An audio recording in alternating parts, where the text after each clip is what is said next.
I have seen buyers lose out on homes, get themselves into terrible loan products, and ruin any chance they ever had of building wealth through real estate by making these 7 mistakes. If you're gonna buy a home with your VA loan, these are the things you cannot do. Okay, number 1, right? Whether you're buying a primary residence, a multifamily, an investment property, whatever. Purchasing a home for most of us is the single biggest financial transaction of our lives, which means that we've got to make some lifestyle choices along the way to create room in our budget for this purchase. And the number 1 reason I see that people don't pursue wealth building or purchasing homes with their VA loan is they're not willing to make those lifestyle choices. Like they want a home, yeah, they want real estate, they want to do this, but they won't let go of that $1,500 car payment. They just have to have a huge wardrobe. They got to go to Starbucks 42 times a month. Like, unless you're just sitting on a giant wad of cash, which frankly, most of us are not, you've got to make some choices. You've got to trim some fat, cut some corners, create room in that budget. My philosophy on these matters is live like no one else now so that you can live like no one else later on. All right? If you really want to go down this road, if you are committed to purchasing homes and building wealth, you got to make some concessions in the near term. It's just how it is. There's no way around it. All right, number 2, when you apply for a mortgage, the very first thing a lender is going to look at is how are they handling the bills that they already have? The credit cards, the cars, the student loans, this or that. If you don't show a propensity to pay these bills on time for an extended period of time, you are going to have a very difficult time securing a mortgage loan. And look, most of the loans that I am forced to deny are not because the borrower can't afford it, it's because they're not paying their other bills. They've got rolling delinquents on their credit cards. They've got a vehicular repossession from a couple of years ago. There's some apartment complex coming after them for money. Like, you cannot expect someone to give you $300,000 or $400,000 for a loan if you're not properly managing the debts that you already have. So please, if you're thinking about purchasing a home, step number 1, pay the bills you already have, specifically within the previous most recent 12 months. That's the first thing underwriters are going to look at. It's the first thing we look at when we get the mortgage application.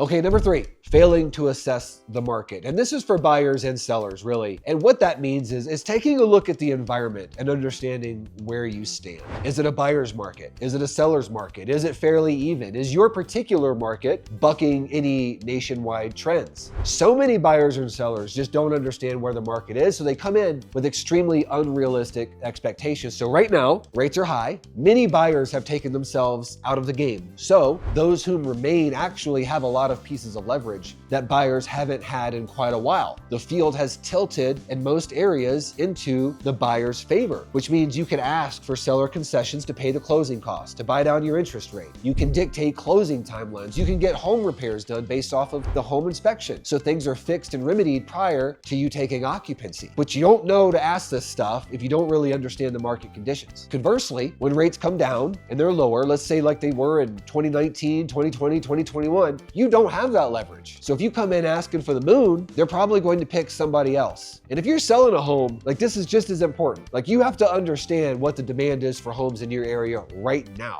And who has the leverage? Is it you, or is it the buyer? Or is it fairly even?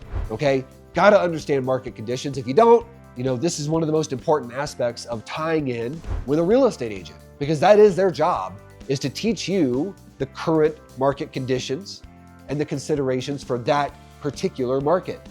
Okay, number 4, almost every first timer or people that just have not purchased a lot of homes with their VA, they're all guilty of this. And I was guilty of this too when I was in. And that's because the DOD, the VA, does a absolutely terrible job of teaching us about the VA loan, which is insane because now I understand that it is the most powerful and unique loan product available. In fact, outside of perhaps your pension and your VA disability, I think it's the greatest benefit that we have, and nobody knows it because they don't teach us about it. So that means it's incumbent upon you to teach yourself, or to link in with someone like me who is willing to teach you the capabilities and limitations of this loan product. And if you don't know what it's capable of, then how are you making the best decision for you and your family? How do you even build wealth with the VA loan if you don't know what it's capable of, what you can do with it? So many lenders and agents are operating assuming you don't really understand what this thing is capable of, so they're able to take advantage of it. Don't let them do that, okay?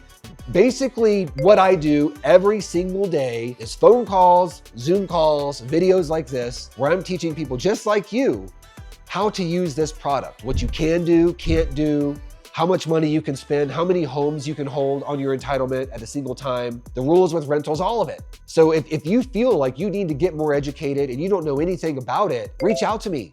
Okay, you can call, email, join my Facebook group, Tales from a VA Lender. Like, I will schedule a call with you and I'll answer any question that you have and set you up for success, whether it's buying a home right away or 1 or 2 years down the line. Okay, next up, critical mistake I see all the time is people underestimate or do not understand closing costs. Now, what are closing costs? Well, it is a umbrella term that comprises a lot of different things: prepaid taxes, prepaid insurance, title insurance, appraisal fees, discount points, or lender fees if there are any. A lot of things can go under this term, closing costs, and depending on, where you're purchasing the home and the time of year and the type of loan, closing costs could be anywhere from 1.5% to 3 or 4%, okay? Now, this is why it's critical to link in with a lender who does not play games and is not trying to take advantage of you. A lender who is operating honestly and transparently. So here's what happened to me when I bought my first home and I didn't understand the process and I didn't know what questions to ask, is I never saw a full breakdown of the loan, including the interest rate, the property taxes, homeowners insurance, and what I was going to be on the hook for at closing until I was already under contract on the home. And you feel stuck. A lot of lenders do this on purpose, by the way, is they shield the true cost of the loan until you're actually under contract and you feel stuck. Don't let this happen to you. Do not ever let anybody get you under contract without seeing a complete breakdown of the loan. And take that lender to task. Like, make them educate you. If you want to know what title insurance is and why it's there and why you're paying for it, ask them. Make somebody explain it to you. Ask them why it is you're prepaying 15 months of homeowners insurance, why you're prepaying 6 or 7 months of property taxes. This is your money and you need to understand where it's going. But even more important than that, you need to know if it's something you can do, because if you're buying in New Jersey and the closing costs are $25,000 because the taxes are insane, you need to know that right off the bat, because if it's something that you cannot do, clearly that's going to dictate your strategy. Don't let lenders play games with numbers. Get a complete and honest breakdown of the closing costs. And if somebody has sent you something that looks a little wacky or just doesn't feel right, please feel free. Send it to me. I have people all over the country sending me estimates every week, and I will go through it. I'll tell you what's honest. I'll tell you what I feel like is an honest mistake on the lender's part, and I'll also tell you where I feel like they're just blatantly lying, okay? This is part of the education. This is what I provide, and it was what was never provided to me when I purchased my first few homes, okay?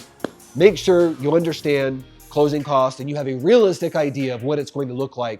Okay, next up, and I'm guilty of this one too, okay? And that is assuming that every lender understands the VA loan. Now here's the truth. The VA does not do loans. They only guarantee it. So really any lender can do a VA loan, but there's a big damn difference between doing a VA loan and actually understanding the product and setting you up for success. And I'm gonna tell you something else. I'm just gonna be blatantly truthful and honest here. Just because a lender has the word veteran or military or camouflage in the background of their banner or some other insinuation that they know about the military or are affiliated with the military does not mean that they are, or that they're even looking out for your best interest. I mean, there's a certain company out there, we all know who they are, that goes to great lengths to make you think they're the VA. Every week I'll get an email from somebody like, hey, I've been approved by the VA, but it just doesn't seem right. And I'm like, hey man, VA don't do loans. I know who you're talking about. Like, that company has nothing to do with the military, the VA, anything. Those two brothers that started that company are from the financial industry. Okay, like, don't fall for it. Like, you need to make sure that whatever lender you're working with fully understands this product, what it can't do, because unfortunately a lot of lenders do not understand it and they turn borrowers down that should be approved, or they're asking things of borrowers that borrower should not have to do. Extra money, extra documentation, what have you. Just because somebody can do a VA loan doesn't mean they know what the hell they're doing. So if you are unsure of what to ask a lender, reach out to me. I've got a list of 5 questions you should ask every lender that will take them to task, put them on the spot, make sure that you know that this person is up to date and knows what they're talking about with this product. Okay, all right, this is the last one, but it might be the absolute most important one, okay? Biggest mistake that home buyers make is not getting pre-approved. Very first thing, step 1. Doing this will avoid an unbelievable amount of problems, okay? I mean, number 1, it's gonna tell you whether you can even get approved, and if so, for how much, okay? And then, what are the left and right limits on that. Like,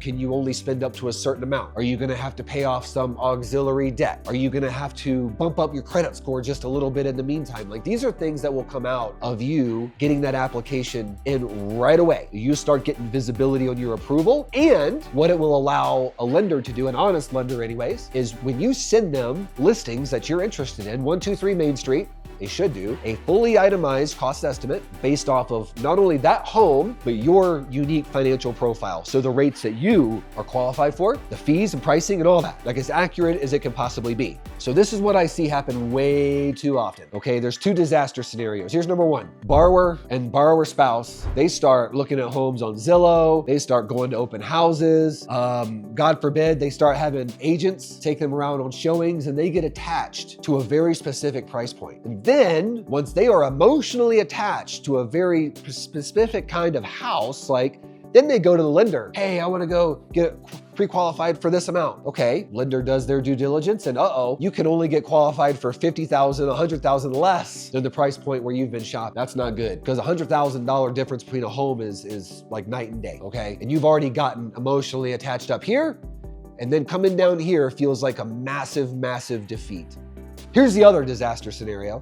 Plays out the same, right? You start touring homes, you get emotionally attached and all that. You do the pre-qualification, and we can get you approved for that amount. But when you see an honest breakdown of the loan, the monthly payment and the closing costs just take your breath away, because online calculators lie, and you didn't really know a whole lot about closing costs to begin with. So again, we feel like this is a massive, massive defeat, because you've exerted time, energy, and emotion on buying a particular kind of house, only to find out that it's unattainable or it's not doable with your budget and your lifestyle choices. Okay, you gotta get the approval done right away before you do anything else. It's going to arm you with so much knowledge that will shape your strategy going forward. Okay, so these are the 7 critical mistakes I see so many VA borrowers make.